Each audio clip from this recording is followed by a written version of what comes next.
ኡስታዝ እንዴት እነሱ ሊያዩ ይችላሉ? እነሱ እኮ በትምህርት ያስተማራቸው ሰዎች ናቸው፣ የቀበሩት ሰዎች ናቸው ሊያዩ የሚችሉት። ስለዚህ እንዴት ሊያዩ ይችላሉ? ስለዚህ አላየትም ማለት ነው። እነርሱን ነበሩ የጠየቁት፣ እንድታሳየን እንሻለን ተአምር አሉት። እንኳን ሊቀብሩት አይደለም ይኸውልህ፣ እንኳን ሊቀብሩት አይደለም ሲሰቀልም አልነበሩም እዛ አካባቢ እኮ ጀስት በትምህርት ደረጃ ያስተምሩ። ስለዚህ አሳየን ብለው ሲሰቀላሉ። ሲሰቀል አብረውት የነበሩት እነ ጴጥሮስ ወስደው ቀበሩት እኮ ነው የምልህ። መሞቱን አይተው ከመስቀል ላይ አውርደው ወስደው ቀበሩትና ሳይመሽብን በአይሁድ ልማድ 12 ሰዓት ሳይሞላ በፊት ሳይመሽብን እንሂድ ብለው መቃብሩን ዘግተው ሄዱ። መሞቱን ግን 100% አረጋግጠው ገንዘው ቀብረውታል።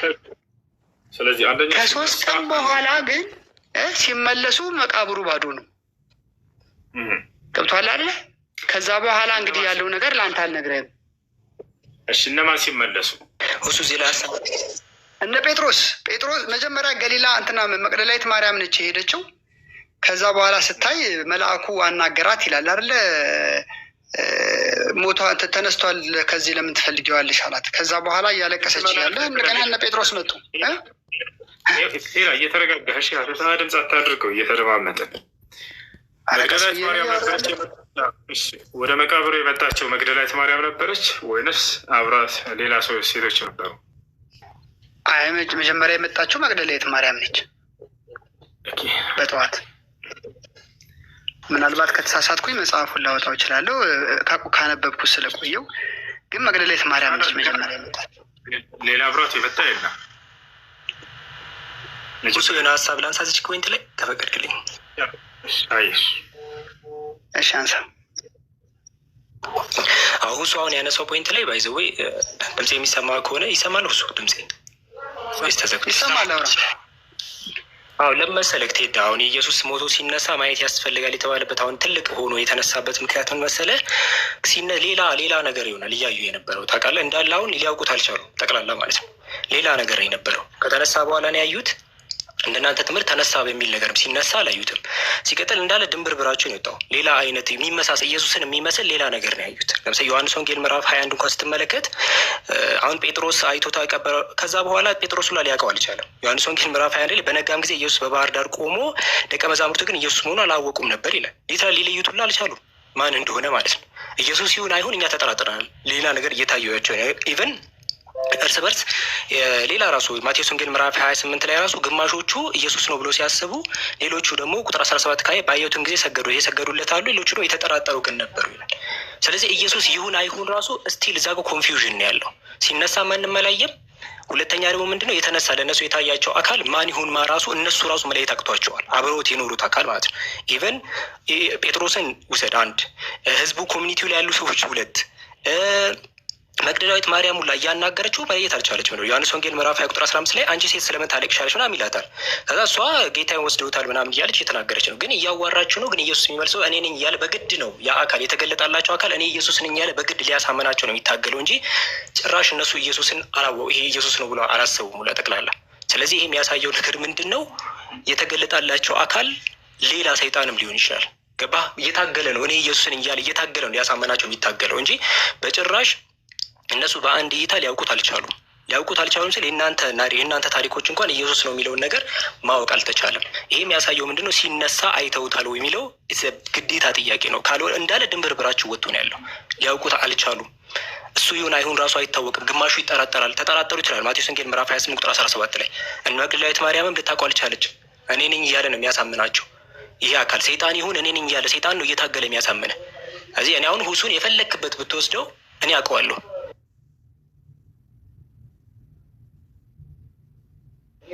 ገባህ? ግን ከአቅሜ ከተመሳሰለ ግን የሆነ የተመሳሰለ ነገር ግን እጠራጠራለሁ። ነው አይደለም የሚለው ውስጥ እገባለሁ። ስለዚህ ሲነሳ አይተውታል ወይ የሚለው ቤዚክ ጥያቄ ነው። አይ ቆይ አዳምጠኝ እሺ። ቴንኪው በደንብ ስታወራ ሰምቻለሁ። ምክንያት መጽሐፉ የሚለውን ብቻ ነው ገብቶሃል። አሁን ከውሱ ጋር የተከራከርክ ያለሁት እንጂ ሴጣን ሊሆን ይችላል ምናምን አይልም መጽሐፉ። እኔ ለእሱ እየነገርኩት ያለሁት ለውሱ ኢየሱስ ክርስቶስ በመስቀል ላይ አዳምጠኝ። ኢየሱስ ክርስቶስ በመስቀል ላይ መሞቱን ያዩ ሐዋርያቶች ወስደው ቀበሩት። ይነሳል ቆይ ከዛ በኋላ ቆይ አሰማ ወደኋላ አትመለስ እባክህ። እያወራን ዝም ብዬ ሰማሁ እኮ። ከዛ ቀበሩትና ወደ ቤታቸው ሄዱ እነ ጴጥሮስ 12 ሰዓት ሳይሞላ ብለው። ከዛ በኋላ ቀኑ ሲደርስ በሶስተኛው ቀን መቅደላዊት ማርያም ወደ መቃብሩ ስትሄድ መቃብሩ ተነስቷል። ከዛ በኋላ ቅዱሱን ለምን ከሙታን መሃል ትፈልጊዋለች? ተነስቷል አላት መልአኩ ይላል። አብራችሁት እያለች ስታለቅስ ቆይ ረጅም ታሪክ እኛም ፖይንቱ ዳርዳር የደገምኩልህ እኮ ከዛ ትላለህ 12 ሐዋርያቶች አንድ ላይ ሆነው አልመጣም። እባክህን አሁንም ዝም ብለህ ዳርዳር ነው የምታወራው እንጂ ምንም ሀሳቡ ላይ እያወራ አይደለም። አላዩት የሚለው ላይ ተስማማን።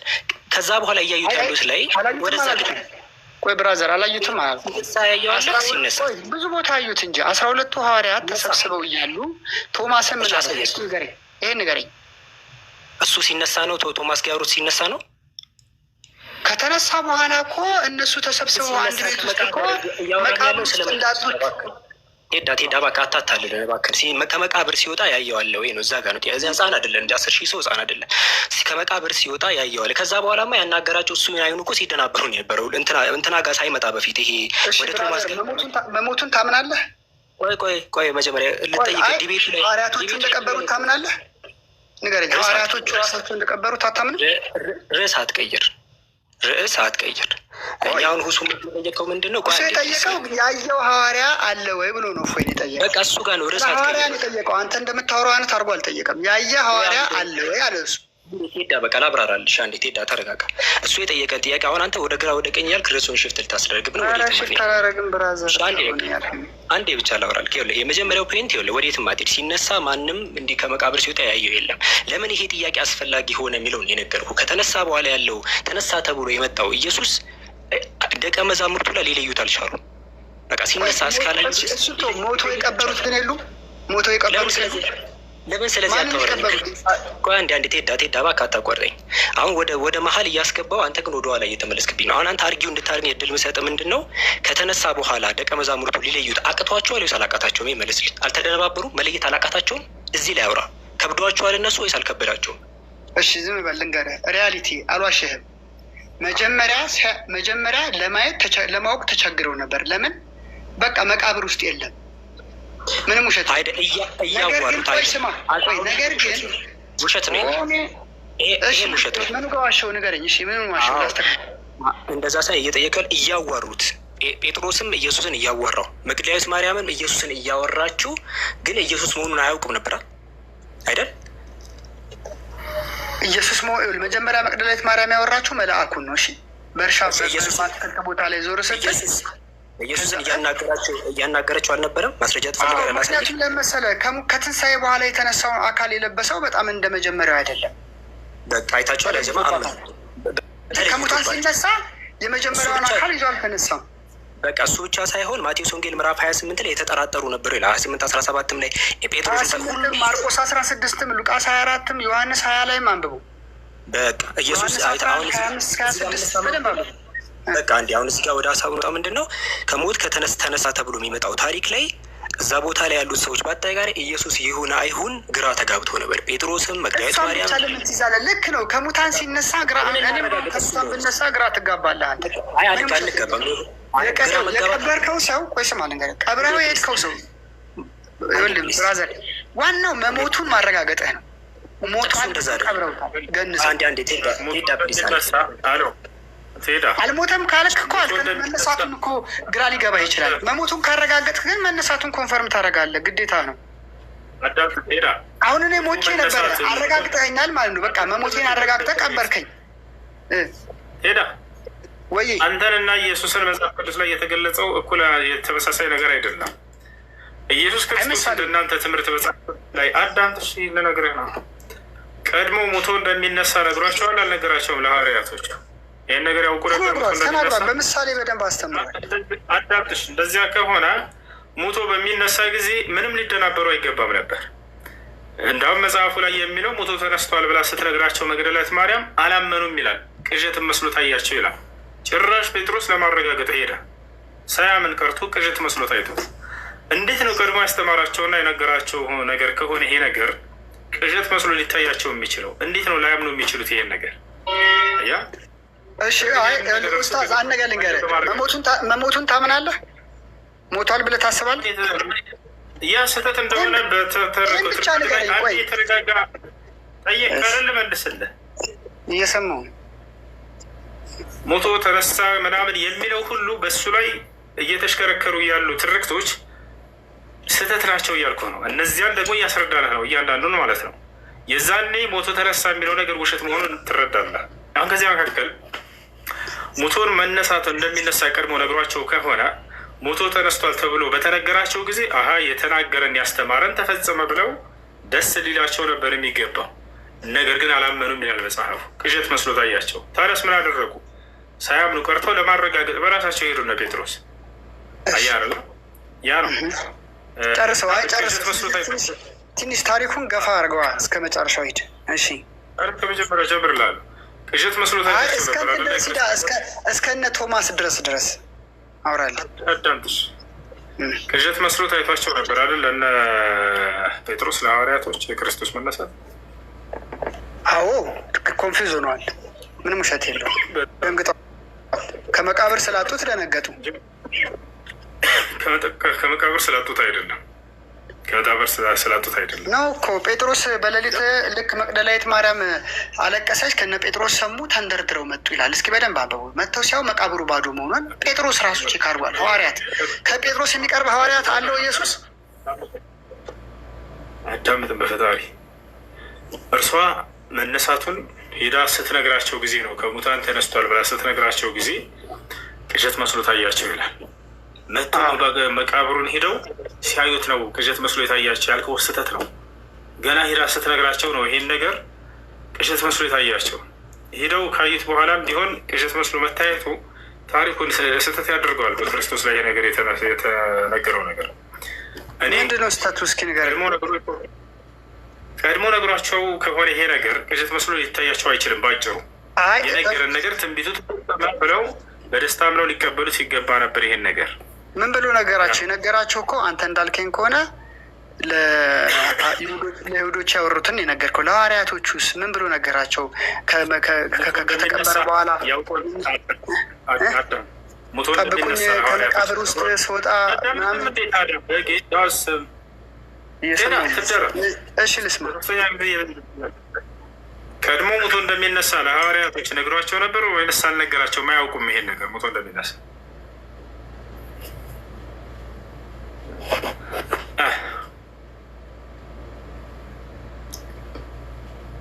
አሎ ቴዳ ቀድሞ ነግሯቸው ነበር ወይንስ አልነገራቸውም ለሐዋርያቶች ሞቶ እንደሚነሳ?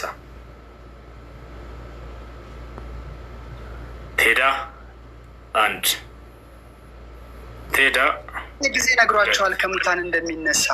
ግን ከመቃብር ላይ መቃብሬ ላይ ጠብቁኝ አላለም። ምክንያቱም መቃብር ላይ ስለመጠበቅ አይደለም። አሁን ጥያቄ ሞቶ እንደሚነሳ ነግሯቸዋል። ስለዚህ መግደላዊት ማርያም ሄዳ ስትነግራቸው ጊዜ ተነስቷል ስትላቸው ለምንድን ያላመኑት? ለምንድን ቅዠት መስሎ የታያቸው? ነግሯቸው ከሆነ ሳይነግራቸው ይሄ ነገር ሳያውቁ ቢከሰት ችግር የለውም። አንድ ሰው ሞቶ ተነሳ ሲባል ጊዜ እንደነግጣለን። ሊያሳምነንም አይችልም ነበር። ግን ቀድሞ አስተምሯቸውና ነግሯቸው ከሆነ በፍጹም ይሄ ቅዠት መስሎ ሊታያቸው አይችልም። የነገረን ከሶስት ቀንና እነሳለሁ ያለን ተፈጸመ ብለው ያንን ሊደሰቱበትና አምነው ሊቀበሉ ይገባ ነበር። ልክ ነህ። ሐዋርያ ስራ ላይ ምን ይላል ጴጥሮስ? እናንተ የገደላችሁትን ኢየሱስ ክርስቶስን እግዚአብሔር ግን የሞትን ጣር አጥፍቶ አስነሳው ከሞት ይላል። ገብቶሃል? ጴጥሮስ ያምናል ማለት ነው። በቃ ክርስቶስን እግዚአብሔር እንዳስነሳው። አንድ ሁለተኛ ነገር ደግሞ ኢየሱስ ክርስቶስ ከተነሳ በኋላ ቆይ ልንገርህ። ከተነሳ በኋላ እያንዳንዱ ሀሳብ ልከተልህ ነው። ይኸውልህ መልስ አይሆንም። ቢሆኑ ቀጥለዋል መነሳቱን እግዚአብሔር የሞትን ጣራ አጥፍቶ አስነሳው ብሎ ሲል እኮ የክርስቶስን ኢየሱስን ትንሣኤ የሚያምን ሰው ነው፣ የሚጠብቅ ሰው ነው። በቃ ያመነ ሰው እኮ ነው። ስለዚህ በሌሊት ተነስቶ መቃብሩ ጋር ከዚያ በኋላ እኮ ነው እየተረከልህ ያለው እሱ። የዛኔ መቼ መጽሐፉ ተጻፈ? ከዚያ በኋላ የተረከለት ትርክት ነው እሱ። ክርስቶስ እየሰበከ ነው ልልህ ነው። ትንሣኤውንም ከሙታን መነሳቱንም እየሰበከ ነው ልልህ ነው።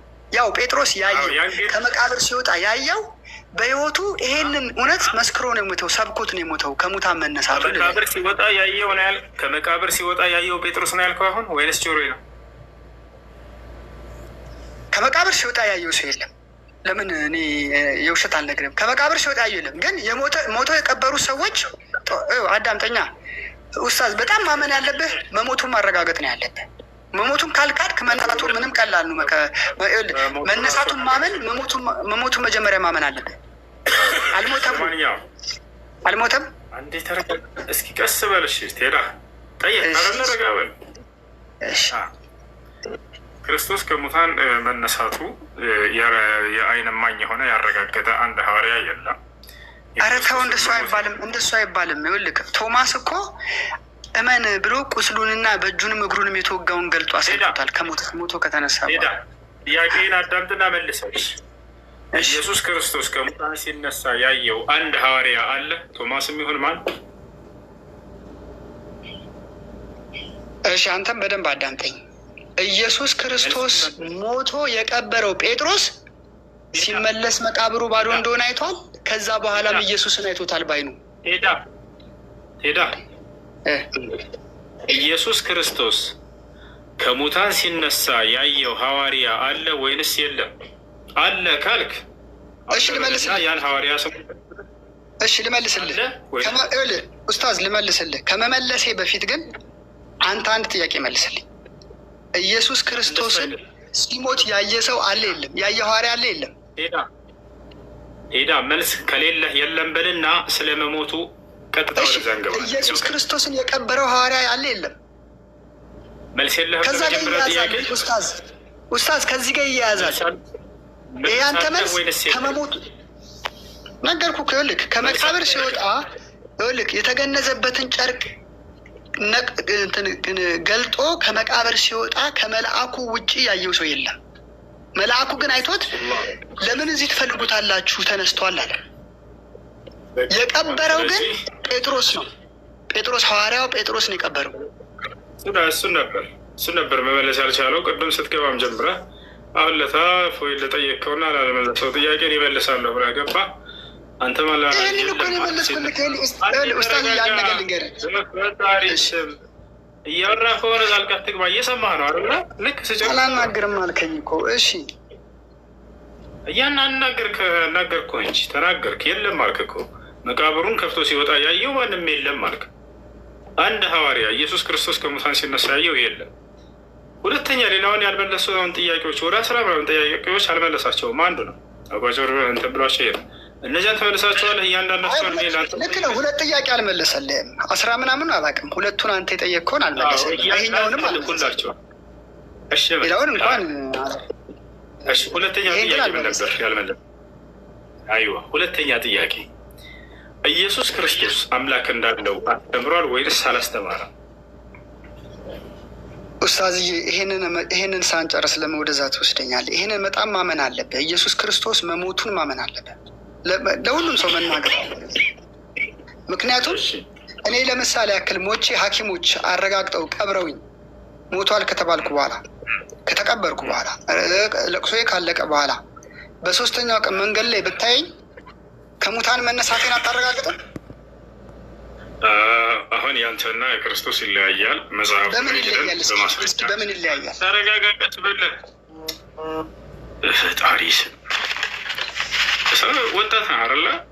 ሰው እያወራ ከሆነ አንተ ልክ አውርተህ ስትጨርስ አዳመጥኩህ። ከዚያ በኋላ እኔ ልክ ማውራት ስጀምር ጣልቃ ትግባ። እሺ የክርስቶስን መሞት አስመልክቶ እናውራ። እሺ ኢየሱስ ክርስቶስ ቀድሞ መጀመሪያ ትፈልጉኛላችሁ አታገኙኝም፣ ወዳለውም ስፍራ ከቶ ልትመጡ አትችሉም ብሎ ተናግሯል አይደለ? እሺ ነገር ግን አንተ ደግሞ ፈልገውት አግኝተውት ገድለውታል ብለህ ታምናለህ አይደለ? እስኪ በልልኝ ኮንፊውዝ ትፈልጉኛላችሁ አታገኙኝም ብሏቸዋል። ነገር ግን አንተ ፈልገውት አግኝተውታል ብለህ ክርስቶስን ትቃወመዋለህ አይደለ? ኡስታዝ አሁን የማይገናኝ አይነት ጥቅስ ይዘህ መጣ። አይገናኝም። ትፈልጉኛላችሁ አታገኙ ማለት ስለማድረጉ ወደ ሰማይ እንደሚያደርግ ነው እንጂ ምድር ላይ ያለ ዝም ብለህ ጫካ ለጫካ ፈልጋ አታገኘኝም አይነት ነገር አይደለም። ማነው እንደሱ ብሎ ይፈታል እንዴ? ይኸውልህ ይሄንን ነው ትፈልጉኛላችሁ ግን አታገኙኝም ማለት ጀስት እንደ ትልቅ ከሙታን ከተነሳ በኋላ ኦልሬዲ በቃ ማንም ያገኘው የለም። ሄደ ለአንተስ ይሄንን ማን ፈታልክ? አሁን አንተ እንዳሰብከው ብሎ መጽሐፍ እኔማ ቃል በቃል መጽሐፍ እኮ ላይ ያለውን ነው ያመጣሁልህ። አንተ ግን ያንን ቀይርክና አንተ ግን ያንን መጣህና መካከል ላይ ሞትን አስገባ። ማን እንደሱ ብሎ ይፈታል? መጽሐፉን እንትን እያልከው ነው እየተመርክበት ነው ያሌለውን ቃል ትፈልጉኛላችሁ ካለ በኋላ ከዚያ ግን ጌታችሁን ገድላችሁኝ ከዚያ ከተነሳው በኋላ አርጋለሁኝ አታገኙኝም ነው። ለአናለም እንደዚህ ትፈልጉኛላችሁ አታገኙኝም ነው። ወዳለሁም ስፍራ ከቶ ወዳለሁበትም ስፍራ ልትመጡም አትችሉም ብሎ ነገራቸው። ያ ነው። ስለዚህ ክርስቶስን አግኝተው ገድለው ተሰቅለውታል ማለት አንደኛ ይህ እርሱን መቃወም ነው የሚሆነው። ኡስታዝ እድሜው ታስታ ነበረ መሰለኝ በዚህ ላይ ሀሳብ እንትኑን ልሰጠው ነው። እዛ አውዱ ላይ ስትመለከተው ዮሐንስ ወንጌል ምዕራፍ 7 ቁጥር 19 ላይ ሙሴ ሕግን አልሰጣችሁምን? ከእናንተ ሕግን የሚያደርግ አንድ ስንኳ የለም። ልትገድሉኝ ስለምን ትፈልጋላችሁ ነው ያለው። ስለመገደል ነው የሚያውቀው አይደለ? አዎ። ከዛ ቁጥር 25 ላይ ደግሞ ምዳል እንግዲህ ከኢየሩሳሌም ሰዎች አንዳንዶች እንዲህ አሉ፣ ሊገድሉት የሚፈልጉት ይህ አይደለምን አሉ። ከዛ በኋላ ነው ቁጥር 34 ላይ ልትገድሉኝ ትፈልጋላችሁ አታገኙኝም፣ እኔ ሄዳለሁበት እናንተ ልትመጡ አትችሉም አለ። ስለዚህ ትፈልጉኛላችሁ አታገኙኝም ካሉ ሊገድሉት ፈልገው እንዴት ሳያገኙት ቀሩ? ዮሐንስ 8:40 ላይም እንደዛ ነው። ልትገድሉኝ ትፈልጋላችሁ፣ አብርሃም እንደዚህ አላደረገም አለ። ትፈልጉኛላችሁ አታገኙም ሲል ለመግደል የሚፈልጉትን ነው። አታገኙኝም፣ እኔ ወዳለሁበት ልትመጡ አትችሉም፣ ወደ ላከኝም እሄዳለሁ ነው የሚለው። ያርጋል እዛው ላይ ጥቂት ጊዜ ከእናንተ ጋር እቆያለሁ፣ ወደ ላከኝም እሄዳለሁ አለ። ማቴዎስ 26:24 ላይ የሰው ልጅ ስለ እርሱ እንደተጻፈ ይሄዳል። አስቀድሞ የተቀደረው የተጻፈው ሉቃስ 22:22 ላይ እንደተወሰነበት ይሄዳል ነው የተባለው። ከዚህ አንጻር ኢየሱስ ትፈልጉኛላችሁ አታገኙኝም፣ እሱ ወደሚሄድበት ወደ ላከው እንደሚሄድ ነው የሚናገረው። ስለዚህ ትፈልጉኛላችሁ አታገኙ ወደ ላከው ወደ ላከው ወደ አብ ወደ አምላክ እኮ እንዴት ማድረጉን ነው የሚያወራው እያልከኝ ነው? ነው አላልኩም። ሊገድል ትፈልጉኛላችሁ አታገኙኝም። አሁን ትራንስፓረንት አድርገው። አሁን ለምሳሌ ያልገባኝ መሰለህ ግልጽ አድርገው። አሁን ለምሳሌ ያክል ልትገሉኝ ትፈልጋላችሁ ግን አታገኙኝም አላልከኝ እና አሁን አታገኙኝም ማለት ተደበቀ ማለት ነው ወይስ አልገባኝ? ወደ ላከኝ እሄዳለሁ አለ። እኔ ወዳለሁበት እናንተ ልትመጡ አትችሉም ካለ በኋላ ምን ወደ ላከው የሚሄደው ወዴት ነው? ወደ ሰማይ ነው የሚሄደው። ያርጋል ማለት ነው። ታዲያ ግን ምንድን ትፈልጉኛላችሁ አታገኙኝም ያለው በምንድን ነው? ትፈልጉኛላችሁ አታገኙኝም ብሎ ሲል አትገሉኝም ማለቱ ነው? አትቀብሩኝም ማለቱ ነው? ልትገሉኝ ትፈልጋላችሁ። እሺ፣ ግን መጽሐፉ እኮ በግልጽ ኢየሱስ ክርስቶስ በመስቀል ላይ እንደሞተ ይናገራል። አሁን መጽሐፍ ቅዱስ ባይብል ኡስታዝ እያለ ያለው ባይብል ላይ ኢየሱስ አልተሰቀለም አልተገደለም የሚል ቃል በቃል አለ፣ ወይም ደግሞ ኢየሱስ ተሰቅሏል ተገድሏል የሚል የለም እያለ ሳይሆን ፍንጭ የሚሰጡ ነገሮች አሉ። ከኢስላም በፍንጭ አይደለማ የምናወራው፣ ዳይሬክትሊ በትክክል ስለተጻፈው እናወራ። ኢየሱስ ክርስቶስ በመስቀል ላይ ከተሰቀለ በኋላ ወገኑ ወይ አንድ የተረጋጋተ በላ ትደራረብ። ኢየሱስ ሐዋርያቶቹ ናቸው ገንዘው የቀበሩት ብላል አይደለ? እንደ ሐዋርያቶቹ ናቸው። ከጴጥሮስ ነበረ እኮ ማታ ላይ ወደ ኢየሱስ ከተቀበረ በኋላ የለም። እስቲ የቀበሩትና የገነዙት ሐዋርያቶች ስለመሆናቸው የመጽሐፍ ቅዱስ ተክስተኛ አዲስ ነገር ነው አይደለም። የቀበረውና የገነዘው ሌላ ሰው ነው። ግን ተገንዞ ቆይ ስማ፣ ሬሳውን ስጡኝ ብሎ የቀበረው ሌላ ሰው ነው። ግን ተገንዞ አዳምጠኝ፣ ተገንዞ ቆይ ሬሳውን ስጡኝ ብሎ የቀበረው ሰው ነው። እኔ አልቻለም። ቆይ ቅድም ስታወራ የገነዙትና የቀበሩት ሐዋርያቶች ናቸው። ሌላ ሰው መጣና የኢየሱስ ክርስቶስን ሬሳ ስጡኝ ብሎ ወደ ሌላ ነገር ለምን ትሄዳለህ? ሐዋርያቶች ናቸው የገነዙትና የቀበሩት ብለሃል ቅድም። አይ ኖ ሐዋርያቶች የገነዙት ሳይሆን ሐዋርያት ተገንዞ ሲቀበር ሐዋርያቶች ነበሩ ለማለት ፈልጌ ነው። ካልኩም ይቅርታ። ሲገነዝና ሲቀበር ሐዋርያት እንደነበሩ ማስረጃ ይኖር ይሆን? ልፈልግ ከመጽሐፍ ላይ እንደ ጴጥሮስ ነበረ እኮ 11 ሰዓት ላይ እኮ መሸ። ስማ መሸ፣ ፀሐይ ሳትገባ እንሂድ ብለው ሲገነዝ ጴጥሮስ አልነበረም? ጴጥሮስ አልነበረም እዚህ ጋር? ስጠንና ስጠን እስቲ ጥቅስ እስቲ ያውጣና አውጣና። እሺ ትንሽ ጠብቀኝ፣ እስከዛ እናንተ አውሩ ላውጣ። ኦኬ ቀጥሉ፣ መቀጠል ትችላላችሁ ወንድሞች። እሺ ፍጹም ሰላም፣ ፍጹም አለ አሎ አልሐምዱሊላህ። እሺ ጥያቄ አለ? እኔ እንኳን እንደ ጥያቄም ሙሉ አዳሩን ሙሉ ስከታተላችሁ ነበር፣ ሌሊት ሙሉ ከፎይ ጋር። የሚገርምህ ምንም የገባኝ ነገር የለም። የገባኝ ነገር ቢኖር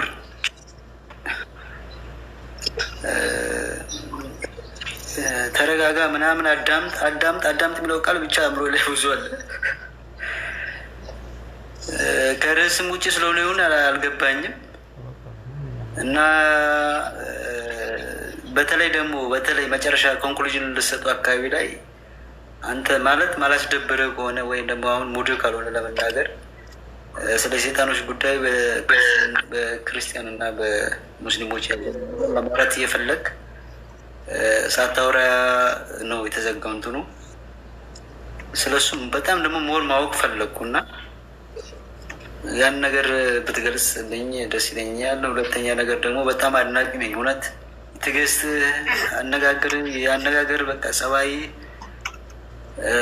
በጣም ተረጋጋ እንትን ያለው ነገር በጣም ተመኘው። እኔ እንደውም በእውነት በጣም አድናቂ ነኝ በዚህ ብቻ። ሁሉም ሙስሊሞች እህቶች፣ ወንድሞች እንደዚህ ቢሆኑ ደስ ይለኛል።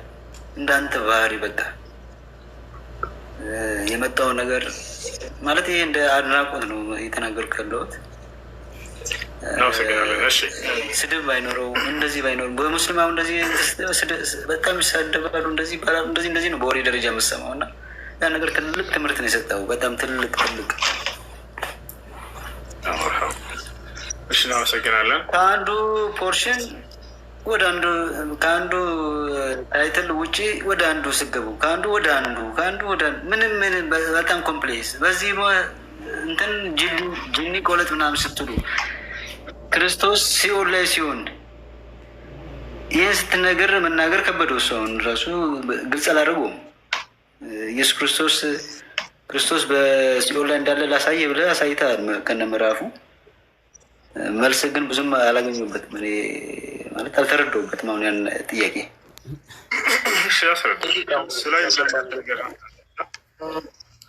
እሱ ላይ ምን አይነት አብከር ምን አልክ? እና እየተሰማነውን የትርኩን ድምፄ ምናልባት ያልገባው ነጥብ ካለ አሁን እንዲጠይቅ ብዬ ነው። ያው እኛ የተማርነው በደንብ ስለተማርን ክርስቲያኖች እንዲማሩበት ሌሎችም እንዳለው ከመጀመሪያው ርዕስ ከእንትን ዝም ብሎ በየቦታው እየዘለለ የነበረው እርሱ ከርዕሱ ወጣና ከአይሻ ጀመረ። ገና ከመጀመሪያው የጤጥያው አይሻ ምናምን ማለት ጀመረ። አርዕስቱ ግን ስለምንድን ነበር? እውነተኛው አምላክ ነቢያቶች የሰበኩት ማን የሚል ነበር። ያው ባህሪውን ስለማውቀው ነው። ስሜታዊ ያደርጋቸውና ያናዳቸውና ልክ ንዴት ውስጥ ከከተታቸው በኋላ እርሱ ረጋ ብሎ የማውራትን እንትን ይሄዳል። እንደዛ እንዳያደርግ ነበር ሳረጋጋው ሁላ የነበረው። ተው እያልኩኝ አይጠቅም ይሄ መንገድ ለሁሉም ሰው ማለት ነው። እኔ አንድን ሰው ስሜታዊ አድርጌ ያስገባውና እዚያ ውስጥ ከተናደደ በኋላ የሌለውን ባህሪ እንዲያወጣ አድርግና እኔ ረጋ ብዬ ጨዋታ እጫወታለሁ። ይሄ ጥሩ አይደለም። ለማንኛውም ወደ አነሳቸው ነገራቶች ልሄድልህ። እሱ ምንድን ነው? ለምንድን ነው ርዕስ እየቀያየረ የነበረው በየቦታው ሲፈልግ ወደ አይሻ ሲፈልግ ወደ ምናምን? ገና ከመጀመሪያው ነው። አስተውላችሁ ከሆነ አምላኩን ሰበከ የመጀመሪያ ደቂቃ ወስዶ፣ ከዚያ ሁለተኛው ላይ አምስተኛው ደቂቃ ላይ እኔ አምላኬ ሰበኩ። አምላክ አላህ ስብሐነ ወተዓላ ነቢያቶች ሁሉ እንደሰበኩት ማስረጃ ከቁርአን እያነሳ ተናገርኩ። እርሱም ደግሞ ገና ከመጀመሪያው ጀምሮ የሆነ ነቢያቶች አምላኩ እንደሰበኩ ምናምን ተናገረ እና ሌላ ሀሳብ ቀጠለ። በሚቀጥለው ላይ 5 ደቂቃዋ ላይ እኔ አምላኬ አላህ እንደሆነ ነቢያቶች እንደሰበኩት ከነ ማስረጃው ሳነሳ ነበር። ያንተ አምላክ ማን እንደሆነና እንዲሁም ደግሞ ኢየሱስ ክርስቶስና ሐዋርያቶች ሰብከውት ከሆነ አዲስ ኪዳን ላይ ልታሳየን ትችላለህ ወይ? አዎ ያህዌ ነው ብሎ ተናገረ። ታስታውስ ከሆነ ያህዌ ነው አለ። እሺ እንደሱ ከሆነ ኢየሱስ ክርስቶስ እንዲሁም ደግሞ ሐዋርያቶች ያህዌ አምላክ ነው ብለው የሰበኩበት አንድ ጥቅስ አዲስ ኪዳን ላይ አውጥታ አሳየን። የለም፣ አንዲትም አላወጣም። አዲስ ኪዳን ላይ የትኛውም ቦታ ላይ ኢየሱስም ሆነ ሐዋርያቶች ያህዌ አምላክ ነው ብለው የተናገሩበት እንደሌለ ታውቃላችሁ? የለም። ይሄን ያውጣልኩት ይሄን ራሱ ሊመለስ አልቻለም፣ ሊያመጣ አልቻለም። አምላኩ ማን እንደሆነ መግለጽ አልቻለም በመጽሐፉ። እኔ ግን አላህ ነው አልኩኝና ያውና ነቢያቶች ሁሉ ብዬ ከኑህ ጀምሬ እስከ ነቢ ስ ላ ስለም ድረስ አላህን እንደሰበኩ የሁሉንም ነቢያት ተናገሩ። ከዛ ይጀምራል። አንደኛ እሱ ነው። ሁለተኛ ያነሳውን ነገር ወደ እሳት ወደ ስለ ገሃነም አላህ የትንሣኤ ቀን ገሃነም ላይ እግሩን ያደርጋል ወይንም ይረግጣታል ምናምን የሚል ቃል አነሳና እንዲህ ብሎ ያስተማራል ወይ ከነቢያቶች ብሎ ጠየቀ። ለአንተ ልበልስልህ ስላነሳ አይ አይደለም ያደርጋል ብቻ ሲኦል ውስጥ አለ አምላክህ ሁላ ብዬ ነገርኩት። ይሄን ላስረዳህ ላሳይህ ከመጽሐፍህ ስለው በጣም እየረበሸ ነበር እንዳላሳየው። ቶቶ አታሳይ፣ አልፈልግም መልሱን ብቻ ነው የምፈልገው፣ እንድታሳይ አልፈልግም በቃ። አንተ ግን ያንን አልተረዳሁም አልክ። አሳይሃለሁ እኛ ናውቶች ይወጣቸዋል። እዛው መጽሐፍ ቅዱስ ላይ ምን ይላል? አምላክን ሲገልጸው ዳዊት በሲኦልም ብሄድ በዚያ አለህ እያለ ይናገራል። በሲኦልም ብሄድ በዚያ አለህ አንተ እያለ ይናገራል። ያ ነው።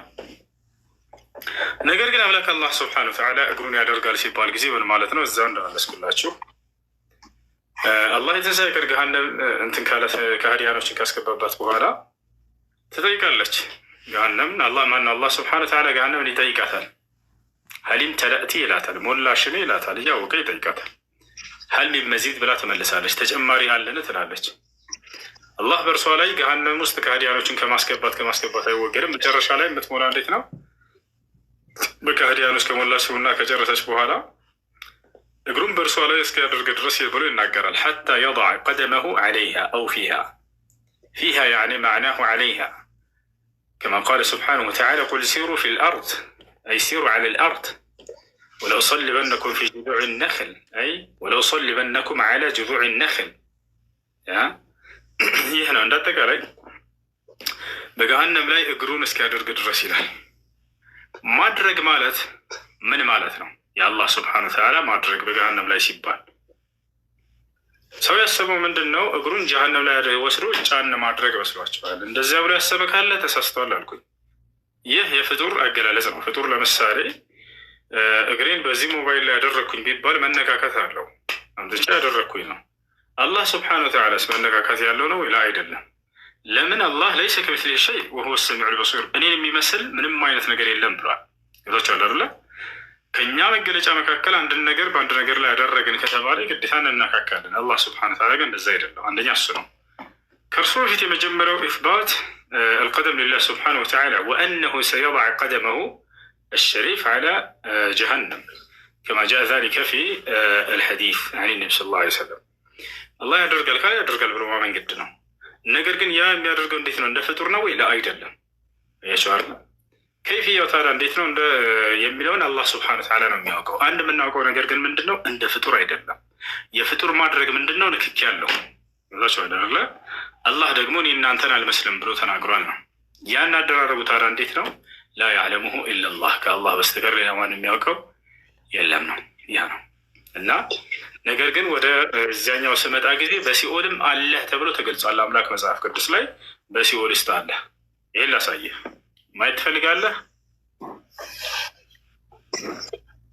እሱም አይቼዋለሁ፣ ግን ማብራሪያ አልተሰጠበትም። አለ ቃል በቃል አለ። እንግዲህ በሲኦል አለ ተብሎ አንተ ራስን ያሳየው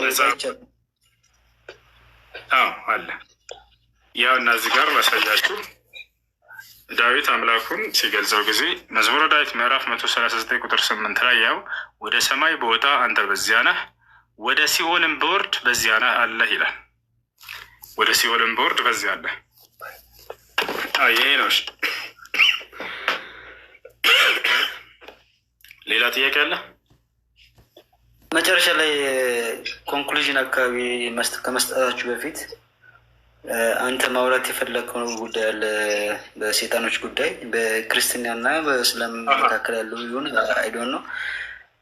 እሱን ነገር ግን ማብራሪያ የምሳሰጥ ነው እንትኑ የተፈጸመው እና እኔ ደግሞ ያንን ነገር በጣም ማወቅ በጣም ምናልባት አሁን መናገር የሚደክም ከሆነ ነገም ስትገባ ላይፍ እመጣለሁ። ችግር የለውም።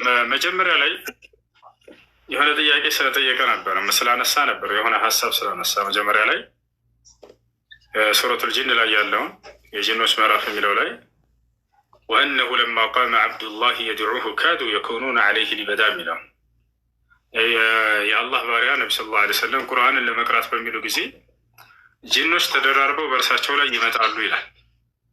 ጂኖች ተደራርበው ይመጣሉ አይደለ? አዎ። እሺ ላብራራልህ ምን እንደሆነ። አልፈልግም።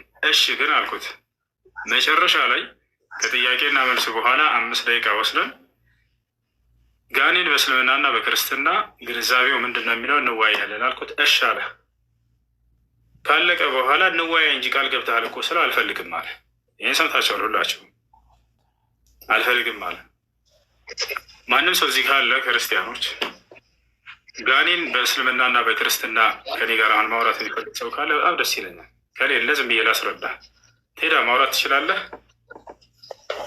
እሺ እኔ እኮ እንዳላቋርጥ ብዬ ነው ነው ልታስረዳ። ችግር የለውም። እሺ ችግር የለውም። ምናልባት በእምነትህ ላይ የተሳሳተ ነገር ከተናገርኩ ታርመኛለህ ወይም ፍፄ አንተ አለህ ትቀጥላለህ።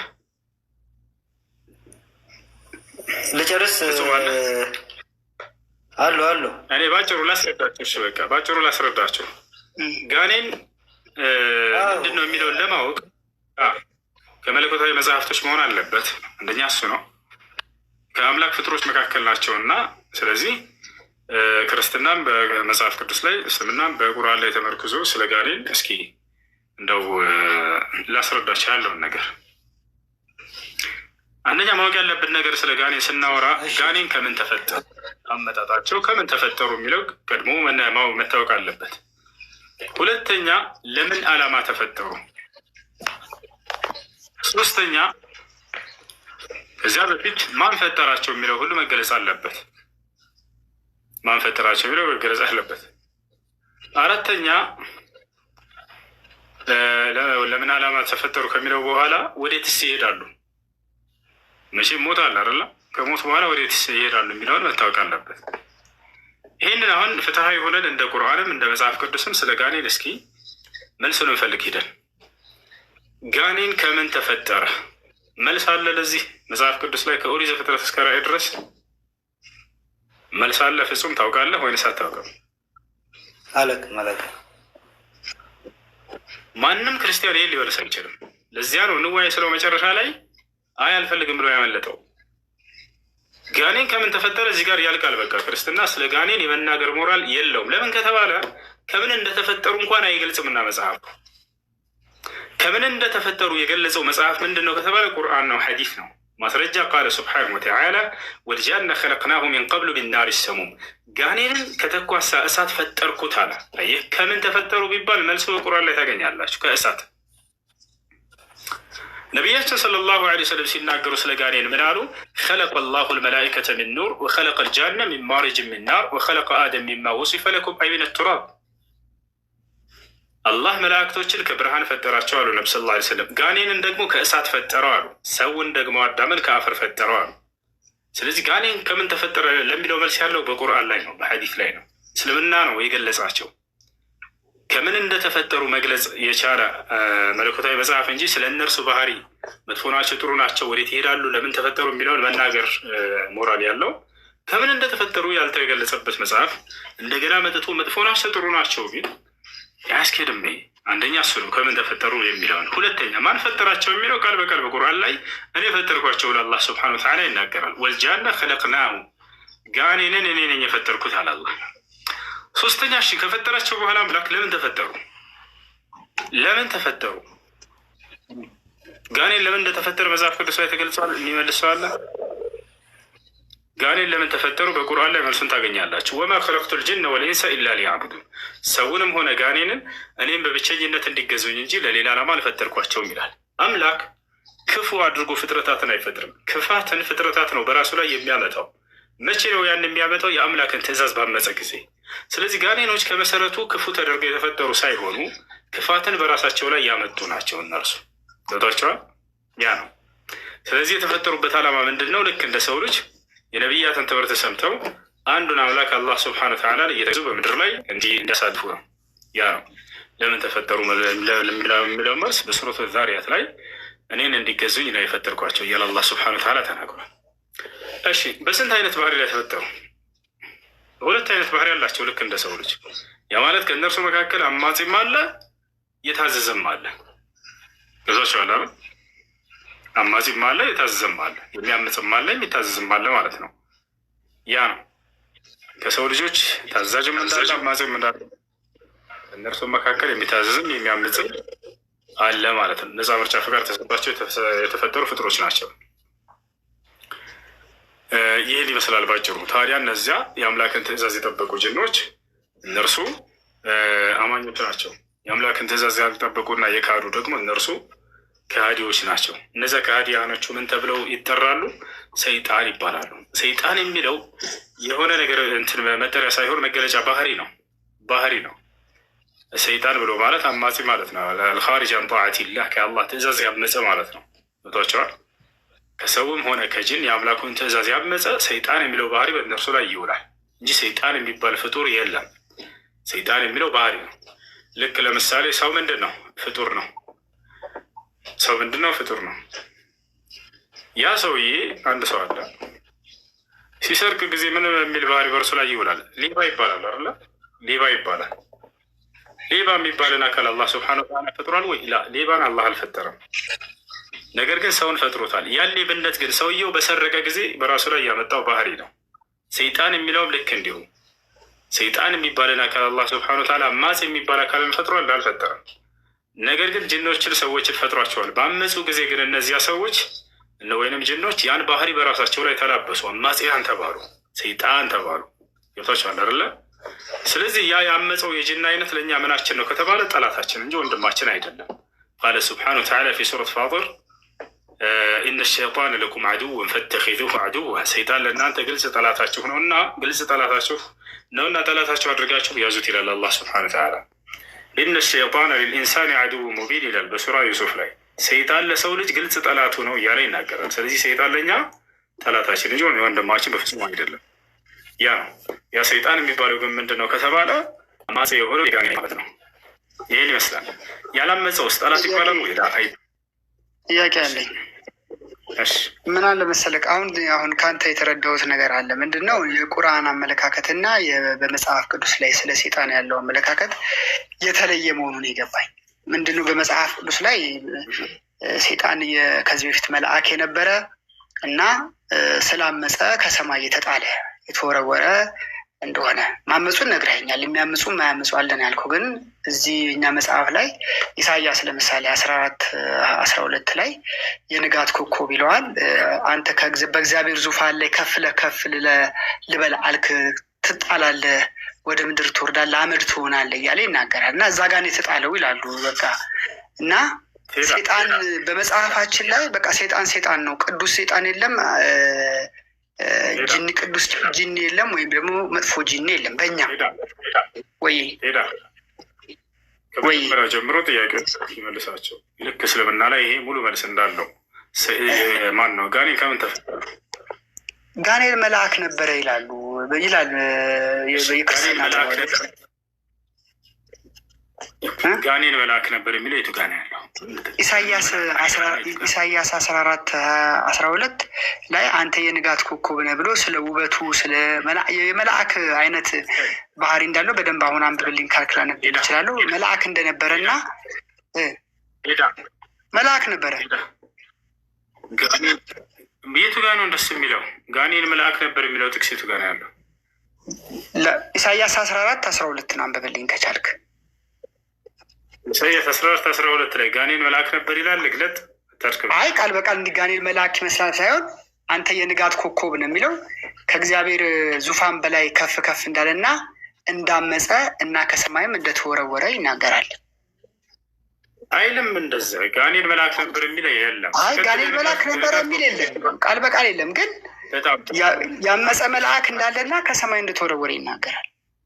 የለም እንደዛ ሚል የለም። ይኸውልህ እሺ፣ የወደቀ መልአክ ነው ብላችሁ ታምናላችሁ አይደለ? ጋኔን የሱ ያለ እንደዛ ነው የምናስበው። በጣም ጥሩ። የወደቀ መልአክ ነው ጋኔን የሚል ጥቅስ አለ መጽሐፍ ቅዱስ ላይ? አዎ የተጣለ መልአክ እንዳለ መጽሐፍ ቅዱስ ይናገራል። ኢሳያስ 14:12 ሰይጣን ወይም ዲያብሎስ የተጣለ የወደቀ መልአክ ነው የሚል ጥቅስ አለ ወይ? ይሄ እንዳለ ኢየሱስ ክርስቶስ ራሱ ምዕራፍ 10 ላይ ዮሐንስ ወንጌል ሌባው ሊያርድና ሊያጠፋ ይመጣል፣ ሴጣን ዲያብሎስን ተቃውሙት ከእናንተ ይሸሻልም ይላል። ብዙ ቦታ ስለ ሴጣን ተጽፏል። ሴጣን ተጽፏል ወይ አይደለም ብያለሁ። አንደኛ ጋኔን የወደቀ መልአክ ነው የሚል የለም። ሁለተኛ ጋኔን መልአክ ነበር የሚል የለም። ስለዚህ ጋኔን ከምን እንደተፈጠረ ማምጣት አለበት።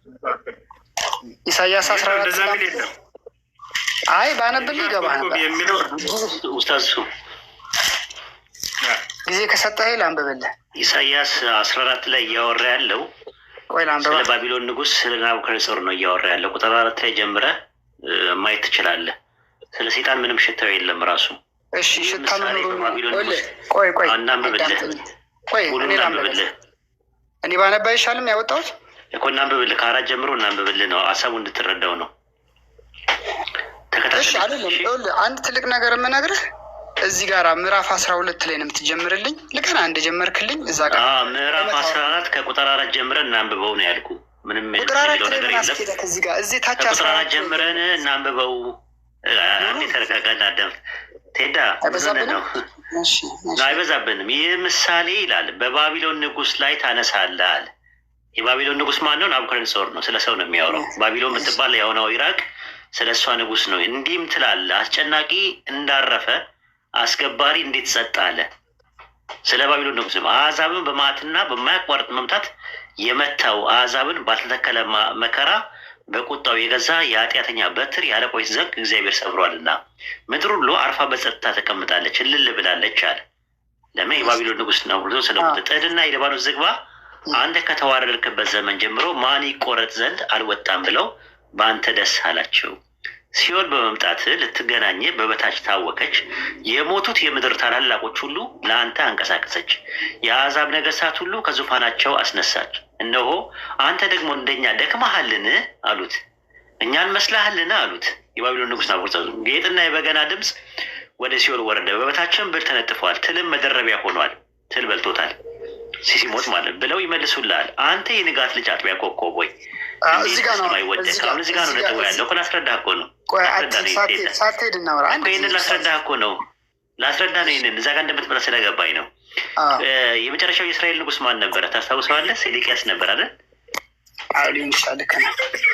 ሴዴቅያስ ከንግስና ሲወድቅ ምንድን ነው የሚለው? ምንድን ነው ያለው እግዚአብሔር? የእስራኤል ውበት ከሰማይ ወደ ምድር ወደቀ ይላል። ምን ማለቱ ነው? አሁን ሴዴቅያስን ከዚህ ጋር ታገናኘዋለህ ኡስታዝ? ከሰማይ ወደ ምድር ወደቀ እኮ እንደተረዳው ነው እኮ። ከሰማዩ መውደቅ ማለት ነገስታቶቹ ንግስና ላይ ያሉ ሰማይ ላይ እንዳሉ ሰማይ ንግስና እንደሆነ ያሳያል ባይብል ላይ። አሁን አየቅ እንግዲህ ወደ እንትን ገባ ማለት ቆይ ለነገር ነው። አንሽ አዳምጠኝ። ሂድ እሺ። አሕዛብን ያዋረድክ አንተ ሆይ እስከ ምድር ድረስ ተቆረጥክ፣ ዛትሚስ ሞትክ ማለት ነው። አንተ በልብህ ወደ ሰማይ አድርጋለሁ፣ ዙፋኔንም ከአምላክ ከዋክብት በላይ ከፍ ከፍ አድርጋለሁ፣ በሰሜን ዳርቻ በመሰብሰቢያ ተራራ ይቀመጣለሁ፣ ከደመናዎች በላይ አድርጋለሁ፣ በልዑል እመሰላለሁ አልክ። ናቡከደነፆር ነው እንደዛ ያለው። ቆይ እነግርሃለሁ፣ እሱንም እነግርሃለሁ። በልዑል እመሰላለሁ ያለው እሱ ነው። ይህ ሴጣን ባህሪ በልዑል እመሰላለሁ ያለው ቆይ ከሰማይ የሚጣል ለምንድን ነው ወደ ጭቅጭቅ እንዲያመራ የምትፈልገው? አንዴ አርስቱን እንየውና ከዛ በኋላ እንትናል። ከደመናዎች ከፍታ በላይ አድርጋለሁ በልዑልም እመሰላለሁ አልክ። ነገር ግን ወደ ምን ትወርዳለህ አለ? ወደ ሲኦል ወደ ጉድጓዱም ጥልቅ ትወርዳለህ። በሚያዩ ይመለከተዋል። በውኑ ምድርን ያንቀጠቀጠ፣ መንግስታትን ያናወጠ፣ ዓለምን ሁሉ ባድማ ያደረገ፣ ከተሞችን ያፈራረሰ፣ ምርኮቹን ወደ ቤታቸው ያልሰደደ ሰው ይህ ነውን ብለው ያስተውለዋል። ሰው ሴጣን ሰው ነው? ኖ እሱ የሚያወራው ስለ ሰው ያስተውለዋል ነው የሚለው። እዚህ ጋር ሰው ያልሰደደ ሰው ይህ ነውን ይላሉ። ሰው ኡስታዝ እኔ እያነበብኩ እንዳልናገር ለምን እድል አልሰጠኝም? አይ ሰው ነው የምልህ፣ ሰው ነው እያልኩ ነው። እሰጥሃለሁ እድሉ፣ ምንም ችግር የለውም። እሺ ቀጥልሽ።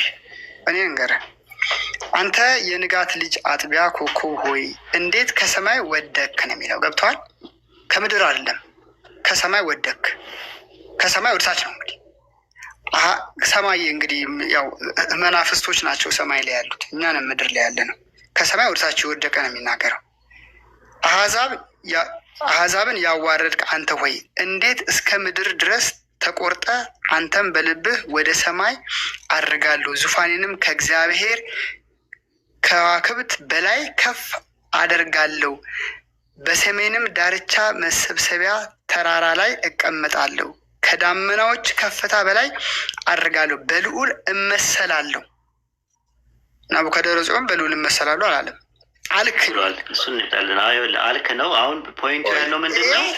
ይሄ ማለት አሁን ቅድም እሱ እንደተናገረ የሚያሳየው ምንድን ነው? የእግዚአብሔርን ስልጣን የፈለገ ስለሆነ አይደለም ነው የምልህ። አይደለም ነው የምልህ። ሰበባ ኤርምያስ ምዕራፍ 2 ቁጥር 1 ላይ በምድር ላይ ያለ ሰው መቼም ከሰማይ ወደ ታች አይጣልም እኮ። እሱን እንድትረዳ እኮ ነበረ እኮ ቴዳ ያመጣውልህ ኤግዛምፕል። ሰዴቅያስ የሚባለው የመጨረሻው ንጉሥ ጌታ በቁጣው የጽዮን ሴት ልጅን እንደምን አደመናት ይላል። የእስራኤል ውበት ከሰማይ ወደ ምድር ወደቀ ይላል። ምን ማለት ነው? ይሄና ያ ምን አገናኙ? ውበት ማለት የእስራኤል ውበት ነው የሚለው። የእስራኤል ውበት ከሰማይ ወደ ምድር ወይ ይላል። የእስራኤል ውበት የተባለው ሴዴቅያስ ነው። ሰማይ ላይ ነበረ ወይ ወይስ ንግስና ላይ ነበረ? ከንግስና መውደቁን ነው የሚያሳየው።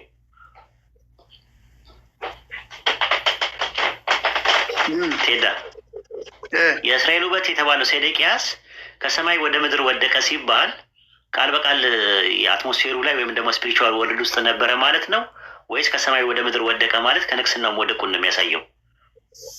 ከሰማይ ወደ ምድር ወደቀ ማለት ሴዴቅያስ መጀመሪያ ከሰማይ ወደ ምድር ወደቀ ማለት መጀመሪያ ያ ኤግዚስተንሱ ሰማይ ላይ ነበረ። ከክብር ወደ ታች የእስራኤል ውበት እንትና ሴዴቅያስ እንደዛ ነበረ ብለን የምታምነው? ሴዴቅያስ ሰማይ ላይ ነበር የሚኖረው እዛ ጋር ሊናገር የፈለገው ልክ አሁን ምሳሌ እዛ ጋር ያን ስለተናገረ ይሄኛውን እዚህ ጋር ተናገረ ብለህ ለማለት አስበው ነው። ችግር የለውም። ልታውቀው ነው ሀሳቡን ልትረዳው ነው። እንትን ላይ ዳንኤል ላይ ለ7 ዓመት እንደ ከብት ሳር የበላበት ምክንያት እኔ በገዛ ኤጎኤሚ ብሎ እኔ በገዛ ኃይሌ የገነባዋት ባቢሎን ናት ብሎ ሲል ያኔ እንደ ከብት ሳር የበላበት አለ። ተዋርዷል፣ ተቆረጥክ ነው የሚለው። መቆረጥ መሞትን ነው የሚያመለክተው። ስለዚህ እያወራ ያለው አውዱ የባቢሎን ንጉሥ ናቡከደነፆር ነው እያወራ ያለው እንጂ ሴጣንም መላክም የሚል አውዱ ላይ የለም። ካለ አውጥታሳየኝ። አይ ስልህ አውዱ ላይ ሴጣንና መልአክ አይልም፣ ግን ከሰማይ የተወረወረ በእግዚአብሔር ዙፋን ላይ ሊቀመጥ ፈልጎ ከእግዚአብሔርም በላይ ነኝ ብሎ ያለና ቆይ ዙፋኑን ፈልጎ ከሰማይ የተወረወረ እንዳለ የባቢሎን ንጉሥ ይላላ። አውዱ ላይ የባቢሎን ንጉሥ አለኝ። የባቢሎን ንጉሥ ብሎ እንደነበረ ማስረጃው አውዱ ላይ ነው። አንተ ደግሞ ሴጣን በልዑል እመሰላለሁ ያለበትን ጥቅስ ኢሳያስ 14 ላይ ያለው ለሴጣን ነው ብሎ እየፈታና ያስተማረ ከሐዋርያትና ከነቢያት መካከል ማስረጃ ማምጣት ይጠበቅብሃል። ባይሆን እኔ ኢሳያስ ምዕራፍ 14 ቁጥር 12 ላይ ባለው ጥቅስ መሰረት ከሰማይ እንዴት ወደክ የሚለውን ነገር አነጋገር ከሰማይ መውደቅ ማለት ከንግስና ማለት ነው ብዬ ፈታሁት። ለምን አይሁዶቹ አፈታታቸው በዚህ መልኩ ነው ያልፈቱት? እንደገና ሰቆቃ ኤርምያስ ምዕራፍ 2 ቁጥር 1 ላይ የእስራኤል የመጨረሻ ንጉሥ አንዴ ክርስቲያኖች ይህንን ላጋና ሴጣን እንደሆነ ነው የምንፈታው። ቴዳ እየተለማመጠን እኮ አይደለም፣ ራሱ እየተለማመጠን አይደለም ማለት ነው። አንዴ ልጨርስ ሀሳቤን። የእስራኤል የመጨረሻ ንጉሥ ሴዴቅያስ የሚባለው ከሰማይ ወደ ምድር ወደቀ ሲባል ከንግስና ላይ ማቆሙና መዋረዱን የሚያሳይ እንጂ ሰማይ ላይ አይደለም ብለን እንደምናስበው ሁሉ የባቢሎን ንጉሥ ናቡከደነፆርም ከሰማይ ወደ ምድር ወደቀ ሲል ንግስና ላይ ነበር፣ ከንግስናው ላይ መውረዱን ነው የሚያሳየው እንጂ ቃል በቃል ስለ ሰይጣንም ስለ መልአክም እያወራ አይደለም። አውዱ ላይ ሰይጣንና መልአክ የሚል ነገር ማስረጃ ካለ አንደኛ ከነቢያትና ከሐዋርያት መካከል በዚህ መልኩ ይህን ነገር ያስቀመጠ፣ ሁለተኛ ነገር ደግሞ ከአይሁዲያኖች ከታርገምም ሆነ ከሚሽናም ሆነ ከሚድራሽም ይሄ ነገር ለሰይጣን ነው ብሎ አይደለም የሚረዱት። ሲምፕሊ በትክክል የሚያወራው ስለ መልአክም ስለ ሰይጣንም ሳይሆን የባቢሎን ንጉሥ ናቡከደነፆር እንደሆነ ሰው እያለው የባቢሎን ንጉሥ አሟሽተ እንዲህ ብለህ ንገረው እያለ አሁን እያወራ ያለው ስለ ባቢሎን ንጉሥ የባቢሎን ንጉሥ በእግዚአብሔር እመሰላለሁ አለ ይላል። እዛው ላይ አለ ይላል። አለ ካላ እሱ ነው ያለው። አንተ ግን ሴጣን ስለማለቱ ማስረጃ ኢሳያስ 14 ላይ አምጣ ነው ያልኩ። ከሰማይ ወደ ታች የሚጣለው ሰማይ የነበረው እንግዲህ የለማ ሰማይ ላይ እኮ አይልማ ሴጣንና መልአክ አይልም። ኢሳያስ 14ን ደግሞ ጠቅሰው ሐዋርያትና ነቢያት ጠቅሰው ለሴጣን ያገለግሉበት የሰጡበት ጥቅስ የለም። ባይሆን አውዱ ኢሳያስ እየተናገረ ያለው ስለ ባቢሎን ንጉሥ ስለ ናቡከደነፆር ነው እየተናገረ ያለው፣ ሰው ነው እያለ እየተናገረ ያለው። አንተ ተመልሰህ ሴጣንና መልአክ ነው ካልከኝ አንተ ልስማ ወይስ ኢሳያስን ልስማ? የንጋት ኮከብ ነው እንዴ እንትና ናቡከደነፆር የንጋት ኮከብ ማለት ነው። የንጋት ኮከብ ማለት ነው ትርጉሙ። ኮከብ እኮ ሰማይ ላይ ነው ያለው። ኮከብ ነው አብሪ ነው። የንጋት ኮከብ ምሳሌ አነጋገር ነው። የንጋት ኮከብ ኢየሱስ የንጋት ኮከብ ተብሏል። ኢየሱስ ክርስቶስ እና ይሄ ብቻ ነው ለንጋት ኮከብ የተባለው። መላእክት የንጋት ኮከብ ተብለዋል። የንጋት ኮከብ መላእክት የንጋት ኮከብ ተብለዋል። ከሰማይ ወደታች የተወረወረው እንግዲህ ነው። መላእክቶች የንጋት ኮከብ ተብለዋል። ልስጥህ ኢየሱስ ክርስቶስ እና እዚህ ጋር ብቻ ነው ሴጣን ብቻ ነው የተባለው አልከኝ። ሌላ ቦታ ምናልባት ስቼ ከሆነ በስተቀር አያነበብም። ስለዚህ እንደዛ ነው። የንጋት ኮከብ ቢባሉት እንትኖች አለቆች፣ ጳጳሳት፣ ኤጲስቆጶሳት የንጋት ኮከብ ሊባሉ ይችላሉ በባይብል። ስለዚህ ስለዚህ የሚባል ጳጳስ አለ። ኤጲስቆጶሳት ነው ያልኩህ። ኤጲስቆጶሳት ወይም የቤተክርስቲያን እንትኖችን አገልጋዮችን ሰባት ከዋክብት ይላቸዋል። መጽሐፍ ቅዱስ ግን ከሰማይ ወደታች የተወረወረ የትኛውም ቦታ ይህን የሚፈቱት ኖ አይደለም እኮ ጥያቄው እኮ የንጋት ኮከብ ማለት መሪነትን ነው የሚያሳየው። የንጋት ኮከብ ለሴጣን የሚል ነገር የለማ ጥቅሱ ላይ የለም እኮ። ከሰማይ ወረድ ይላል እሱ ምን አለ እኮ አሁን ከሰማይ የወረደው ሴጣን ነው የሚል አለ። ጥያቄ እኮ ሴጣን ነው የሚል አለ፣ መልአክ ነው የሚል አለ። ኢሳያስ 14 ላይ እኔ ብዬ እንትን ልብለው ልቀበለው። አንተ የንጋት ልጅ አጥቢያ ኮከብ ሆይ እንዴት ከሰማይ ወደክንም? እሱ የተባለው ሴጣን ነው መልአክ ነው የሚል ማስረጃው ላይ እኮ እሱን ነው እኮ የምልህ እኮ። እሱን ለመረዳት እኮ በቀላሉ ሰቆቃወ ኤርምያስ ምዕራፍ 2 ቁጥር 1 ላይ አውጥቼ ያሳየው። የእስራኤል ውበት ከሰማይ ወደ ምድር ወደቀ ይላል። ሴዴቅያስ የሚባለው ሴዴቅያስ ግን ሰማይ ላይ አልነበረም። እሱ ውበትን ነው የሚናገረው። ምናልባት ሞገስ ሊሆን ይችላል። ይሄ ግን ከሰማይ የእስራኤል ውበት አይደለም የሚለው አይደለም። ጌታ በቁጣው ቀን የጽዮን ሴት ልጅን እንደምን አደመናት ካለ በኋላ የእስራኤል ውበት ከሰማይ ወደ ምድር ወደቀ ይላል። የእስራኤል ውበት የተባለው ሴዴቅያስ ነው። እሺ የእስራኤል ውበት ይበል። እሺ ቆይ የእስራኤል ውበት ይበል ከሰማይ ወደ ይሄ እኮ የንጋት ኮከብ ነው የተጣለው እዚህ ጋር እኮ ምንድን ነው አሁን መውረዱ ሁለቱም እኮ ካልከኝሽ አይ ለመረዳት ካልፈለግ ችግር የለውም። አይ ቲንክ እየተጫንኩ እንዲመስለኝ ስለማልፈልግ ነው። አይ ቲንክ ኡስታዝ ብዙ ቀጥል። ለማንኛውም ኢሳያስ 14 ላይ ሽታው የለም፣ ሴጣንም መልአክም የሚል ነገር የለም። ሴጣን መልአክ ነው የሚል ማስረጃ ከኦሪት ዘፍጥረት እስከ ራዕየ ዮሐንስ ድረስ አታገኝም። ሴጣን መልአክ ነበረ የሚል ማስረጃ አንድ አታገኝም። ካለ አንድ ጥቅስ ነው። ኢሳያስ 14 ላይ ሴጣን የብርሃን መልአክ እስኪመስል ድረስ ራሱን ይቀይራል ይላል። የብርሃን መልአክ እስኪመስል አለ እንጂ የብርሃን መልአክ አላለም። አይ የብርሃን ስለመምሰል ነው የሚያወራው እንጂ ስለመሆን አይደለም የሚያወራው። እዚህ ጋር እኮ የንጋት ኮከብ ይለዋል። የብርሃን መልአክ ዳዊት የእግዚአብሔር መልአክ ይመስል ነበር ማለት እንደገና ደግሞ ዋናው ዮሴፍ የእግዚአብሔር መልአክ ይመስል ነበር ማለት መልአክ ነው ማለት አይደለም። ኦንቶሎጂካሊ ሰይጣን የሰው ሴጣን እንዳለ ነው ባይብል ያወራው። ተጽፎ አላልኩም። ሴጣን መልአክ ነበረ ጥንተ ተፈጥሮ ወይም ደግሞ በኦሪጂናሊ ወይም ደግሞ ኦንቶሎጂካሊ ሴጣን መልአክ ነበረ የሚል ማስረጃ ከብሉይ ኪዳን ከአዲስ ኪዳን ማምጣት አትችልም ነው እያልኩ ያለሁት። አይ ምን አለ መሰለክ አሁን ኤፌሶን ላይም ሄደህ ስታነብ ጳውሎስ ለምሳሌ ያክል በሰማይ ላይ ሴጣን እንዳለ ይናገራል። ሴጣን በሰማይ ያለ በምድር አለ እኮ አይደለም ጥያቄው። ሴጣን መልአክ እንደነበረ ጥንተ ተፈጥሮ መልአክ እንደነበረ የሚያሳይ ማስረጃ የለም። ሰማይ ላይ ያለው እንግዲህ የሰው ልጅ መቼም ሰማይ ላይ አይወጣም። እንግዲህ ሰማይ ላይ እንዳለ ጳውሎስም ይናገራል። ሄዳ ቀጠል ኡስታዝ እሱ ይቅርታ ኡስታዞች ይኸውልህ ከመጀመሪያው ጀምሬ ሳነሳልህ ነበር። የክርስቲያኖች እምነት ምንድን ነው? ጋኔን ከምን እንደተፈጠረ አይገልጽም። ለምን ዓላማ እንደተፈጠረ አይገልጽም። ነገር ግን የወደቀ መልአክ ነው ይሏቸዋል። የወደቀ መልአክ ነው ወይንም ጋኔን መልአክ ነበር ይሏቸዋል። ጋኔን መልአክ ነበር የሚል ጥቅስ የለም። ጋኔን የወደቀ መልአክ ነው የሚል ጥቅስ የለም። ገብታችኋል? አንድ ቦታ ላይ እንደሱ የለም። ስለዚህ ጋኔን ከምን እንደተፈጠረ ማምጣት አለበት መጽሐፍ ቅዱስ። ከመልአክ ሊያደርጋቸው የሄደበት መንገድ ስህተት ነው። የወደቀ መልአክ ነው የሚልም የለም፣ እንዲሁም መልአክ ነበር የሚልም የለም። ግን ጋኔን የሚባል ፍጡር እንዳለ እስካመነ ድረስ ከምን ተፈጠሩ የሚለውን የት አለ መጽሐፉ የገለጸበት? ካልሆነ መጽሐፉ ጎደል ነው። የፈጠረውን ፍጡር ከምን እንደፈጠረው እንዴት አልተናገረም? ገብታችኋል? ሰው ከምን እንደተፈጠረ ተናገረ። ከአፈር እንደፈጠረው ተናገረ። የሌሎቻችንን እንደ ቁርአን ባይገልጸውም እንኳን ማለት ነው። የምስል ለማቃለል ሳይሆን እውነታ ነው እየነገርኳቸው ያለሁት።